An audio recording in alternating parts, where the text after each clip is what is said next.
तो जय हिंद साथियों, कैसे हैं आप लोग। आशा करते हैं आप लोग अच्छे होंगे और अपनी एग्जाम की तैयारी में बहुत अच्छे से लगे होंगे। दोस्तों, मैं इस वीडियो में आप लोग को इतना महत्वपूर्ण क्वेश्चन बताने वाला हूं। अगर आप क्लास 10 के विद्यार्थी हैं तो समझिए कि ये आपके लिए बहुत ही इम्पोर्टेंट है, क्योंकि ऐसा कोई परीक्षा नहीं हुआ 10 क्लास का जिसमें ये क्वेश्चन ना पूछा गया हो। हर एग्जाम में ये क्वेश्चन पूछता है। दोस्तों, जब परीक्षा नज़दीक आता है ना तो इस क्वेश्चन को लड़का खोज खोज कर रिपीट करता है, प्रैक्टिस करता है, क्योंकि सबको पता है कि ये क्वेश्चन कोई आए चाहे नहीं, लेकिन ये क्वेश्चन जरूर आएगा।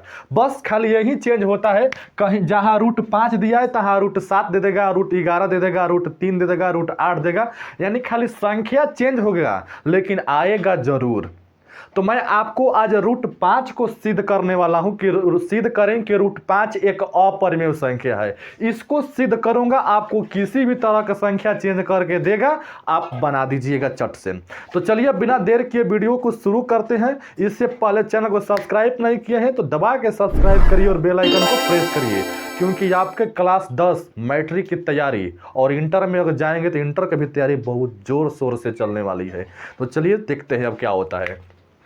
दिया है कि सिद्ध करें कि रूट 5 एक अपरिमेय संख्या। ध्यान से पूरा क्वेश्चन समझिएगा, आपका पूरा क्वेश्चन मुट्ठी में हो जाएगा। ठीक, दिया है कि सिद्ध करें कि रूट 5 एक अपरिमेय संख्या है, सिद्ध करना है हमको। तो देखिए, पहले जो यहाँ पर लिखेंगे हल, यानी मतलब कि यहाँ से हम हल करना स्टार्ट कर दिए। तो ये बोला है कि सिद्ध करो ना कि रूट 5 अपरिमेय संख्या बा। तो हम कहेंगे चल भाई तोरे बात मान लेता नहीं, हम कह देता नहीं चल अपरिमेय संख्या नहीं तो ठीक बा, हम मान लेता नहीं कि रूट 5 एगो परिमेय संख्या बा। तो हरे बात मान लेता नहीं, यानी कि रूट 5 एक परिमेय संख्या है। यानी कि तुम बोले हो भाई कि सिद्ध कर कि रूट 5 एक अपरिमेय संख्या है, तो हम कहेंगे ठीक है अपरिमेय संख्या नहीं है तो हम हमको बताइए कि परिमेय संख्या है। तो उसका उल्टा खाली आपको मान लेना है। ये दिया है अपरिमेय संख्या सिद्ध करने को, आपको मानना है परिमेय संख्या। माना कि रूट 5 एक परिमेय संख्या है, रूट 5 एक परिमेय संख्या है। तो देखिए रूट 5 हमारा परिमेय संख्या है, तो लिखेंगे यहाँ पर रूट 5, रूट 5 लिख दिए। अब यहाँ पर बराबर के चिन्ह देंगे। बताइए परिमेय का क्या नियम होता है, जो P बटा Q के रूप में हो। लिख दिए P बटा Q के रूप में। और यहाँ पर आपको पता होगा कि P और Q जो है, P और Q सहअभाज्य संख्या है। सहअभाज्य का मतलब होता है जिसको खाली एक से भाग दिया जा सके और किसी से भाग न लगना चाहिए, खाली एक से, तब कहेगा कि परिमेय है। सहअभाज्य संख्या है, P और Q सहअभाज्य संख्या है। और जो Q है वो नॉट इक्वल टू 0 के बराबर, यानी कि 0 नहीं होना चाहिए Q का मान। अब देखिए यहाँ तक करने के बाद इसमें रूट दिया है, तो हम सबसे पहले रूट को हटाएंगे। रूट को हटाने के लिए इसको वर्ग करना पड़ता है, वर्ग करेंगे तब रूट हटता है। तो या इधर जब वर्ग करेंगे तो इधर भी वर्ग करना पड़ेगा। तो लिखेंगे दोनों तरफ वर्ग करने पर, दोनों तरफ वर्ग करने पर, हो गया, दोनों तरफ वर्ग करने पर। तो देखिए दोस्तों, इधर रूट 5 है, अब बराबर में क्या है, P बटा में Q। अब दोनों तरफ क्या करना है, तो वर्ग लीजिए, हम वर्ग कर दिए, ऐसे वर्ग हो गया ना। तो एक बात आप जान जाइए कि ये वर्ग से रूट खत्म हो जाता है, तो खाली क्या बचा यहाँ पर, 5 बचा। अब बराबर P बटा Q का वर्ग है, यानी P बटा Q कब बार लिखना है, तो 2 बार। बताइए P बटा Q गुणे P बटा Q 2 बार लिखेंगे तो P में P से गुणा होगा P स्क्वायर हो जाएगा, और Q में Q से गुणा होगा Q स्क्वायर हो जाएगा। यानी कि P बटा Q का जब स्क्वायर निकालेंगे तो P स्क्वायर बटा में Q स्क्वायर हो जाएगा। ठीक, यहाँ तक मालूम चल गया। अब देखिए यहाँ पर क्रॉस मल्टीप्लाई करेंगे, नीचे कुछ नहीं है तो यहाँ पर एक छिपा होता है, और ये दोनों में हम क्रॉस मल्टीप्लाई गुणा करेंगे।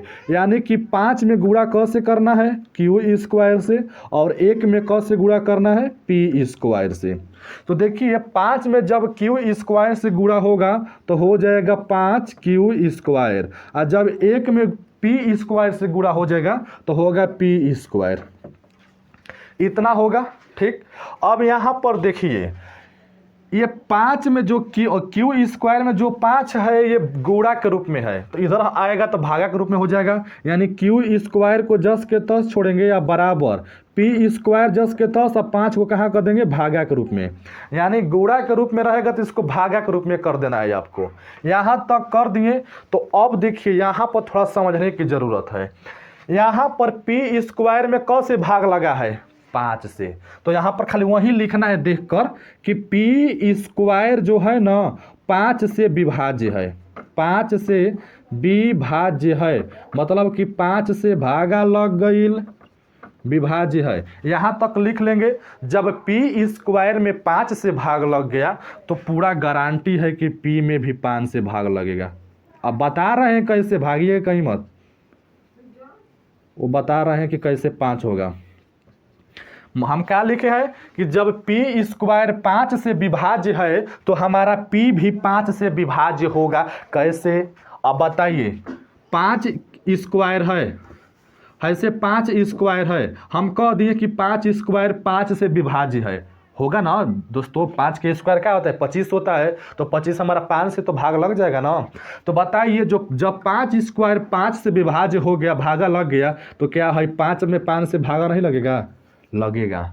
अब बताइए 3 स्क्वायर है, 3 स्क्वायर में हम कह देंगे 3 से भागा लगेगा, तो बताइए खाली 3 में 3 से भाग लगेगा कि नहीं, तो लगेगा। उसी तरह जब स्क्वायर में भागा लग रहा है तो बिना स्क्वायर वाला में भी भाग लगेगा। यहाँ तक आपका कंप्लीट, 1 नंबर आपको यहीं तक मिल जाएगा। आगे देखते हैं क्या करना है। अब आगे इसका देखिए, तो अब देखिए यहाँ पर पी स्क्वायर, पी में क से भाग लगा है 5 से, तो जिसमें जितना से भाग लगेगा उसको अब मानना पड़ेगा आपको। तो इसे लिखेंगे माना कि पी बराबर 5, यन जोड़ दीजिएगा, मतलब नंबर को होता है। तो यहाँ पर देखिए पी में 5 से भाग लगा है, अगर पी में 3 से भाग लगाता है, इसके अनुसार जितना में जिससे भाग लगेगा इसी को मान लेना है यहाँ पर आपको। तो यहाँ पी में 5 से भाग लगा है, पी में 5 से भाग लगा है, इसीलिए हम पी का मान क्या मान लिए हैं, 5, और अपने से एन लिख दिए हैं। आप N A B C D कुछ भी लिख सकते हैं। ठीक, अब यहाँ पर अब का क्या करना है, देखिए अब लिखना है पी का मान है समीकरण 1 है ना। यहाँ पर देखिए समीकरण 1 आपको मान लेना है, यहाँ पर समीकरण 1 मान लेना है, इसी को जो हमारा आया है पहला क्यू स्क्वायर के माना। तो अब इसी में लिखेंगे पी का मान समीकरण 1 में रखने पर।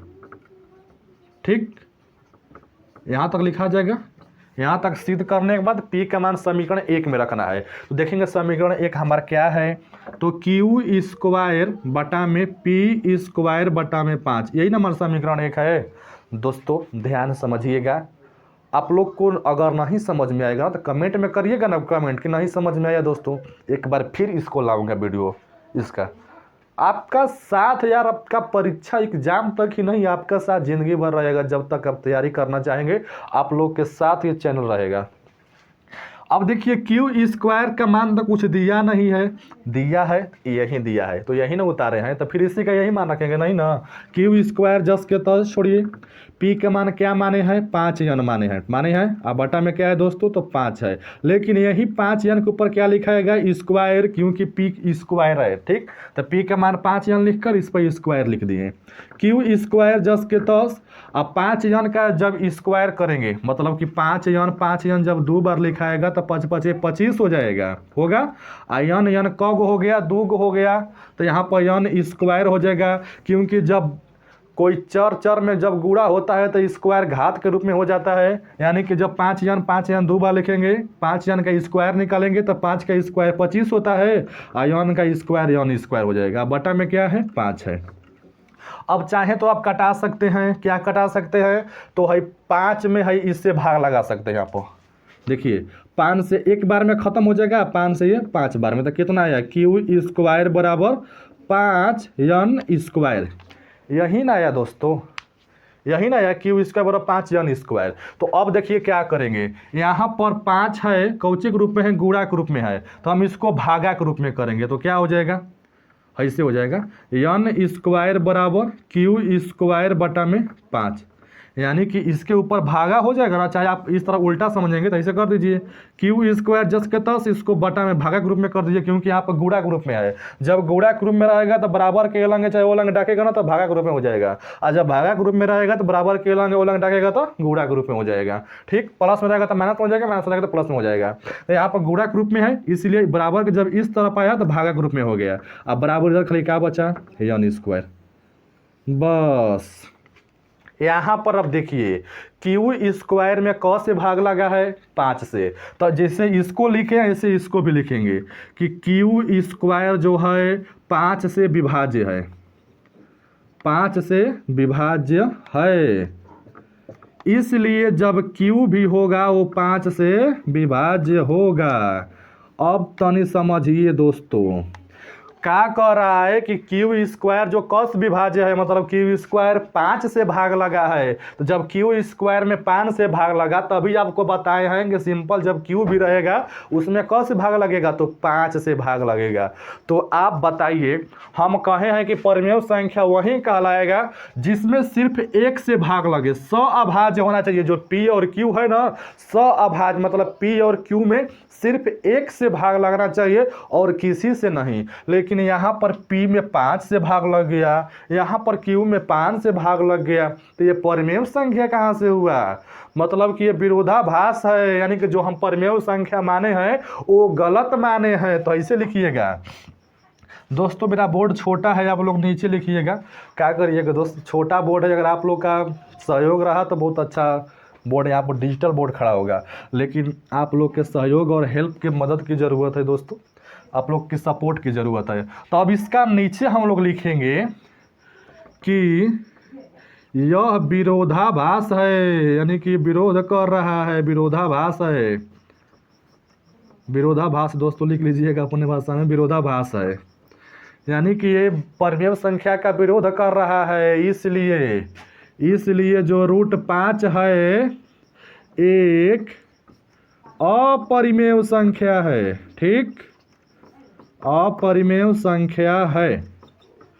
आपको आशा करते हैं समझ में आ गया होगा। एक बार फिर से वीडियो 2 बार 3 बार फिर से देख लीजिएगा, ताकि सोचेंगे एक बार में शॉर्ट सेट हो जाए तो उतना थोड़ा दिमाग लगाना पड़ेगा। एक बार नहीं समझ में आया होगा तो एक बार फिर से वीडियो को देख लीजिएगा शुरू से करके। कुछ नहीं करना है, जो दिया रहेगा उसका उल्टा मान लेना है। लेकिन दोस्तों ये हमेशा आने वाला प्रश्न है, ठीक मेरे भाई, ये हमेशा प्रश्न आने वाला है।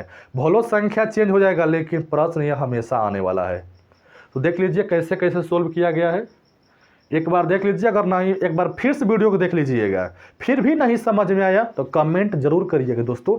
एक बार और थोड़ा लॉन्ग वीडियो होगा, थोड़ा लंबा वीडियो जाएगा, लेकिन हम विस्तार से एकदम धीरे धीरे समझाऊंगा। ठीक, चलिए मिलते हैं नेक्स्ट वीडियो में, तब तक जय हिंद दोस्तों।